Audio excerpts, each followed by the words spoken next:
tu vois peut-être My Heart. Quelle question tu vas te poser?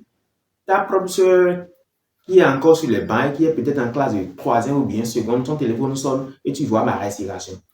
Tu vois peut-être mon poumon. Attention. Qu'est-ce que tu vas te dire? Qu'est-ce que ça va insinuer?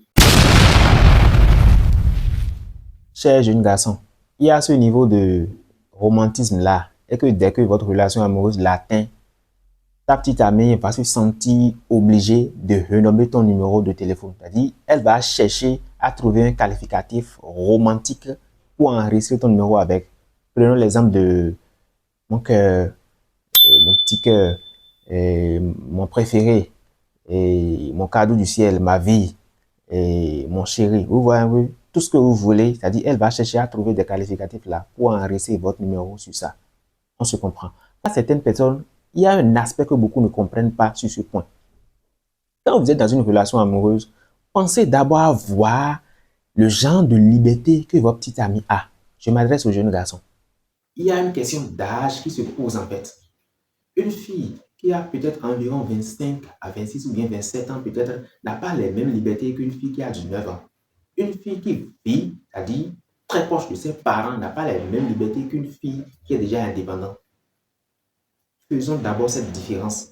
Imagine toi-même en tant que garçon, laissons même ta propre fille que tu finiras par faire, laissons même une fille. Prenons l'exemple de ta propre soeur. Ta propre soeur qui a la main qui est dans l'âge tout autour de 18 ans, son téléphone portable sonne, elle n'est pas à côté, et tu lis peut-être ma respiration.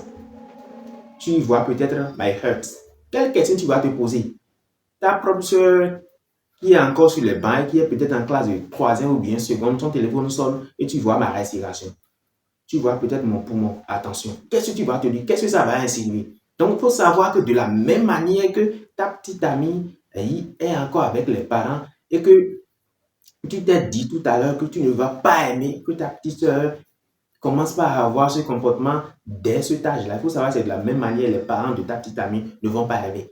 Donc, il y a cette panique-là qui doit animer ta petite amie en question et elle peut vouloir le faire, mais elle n'aura pas cette capacité-là. Elle n'aura pas l'audace-là parce qu'elle va se dire un jour peut venir où elle ne serait pas auprès de son téléphone, sa petite va sonner et c'est peut-être maman qui va l'apporter le téléphone. C'est pourquoi je vous fais comprendre que le fait de ne pas enregistrer votre numéro de téléphone, le fait de ne pas avoir, c'est-à-dire ce genre de romantisme envers vous, ne veut pas dire que votre petite amie ne vous aime pas.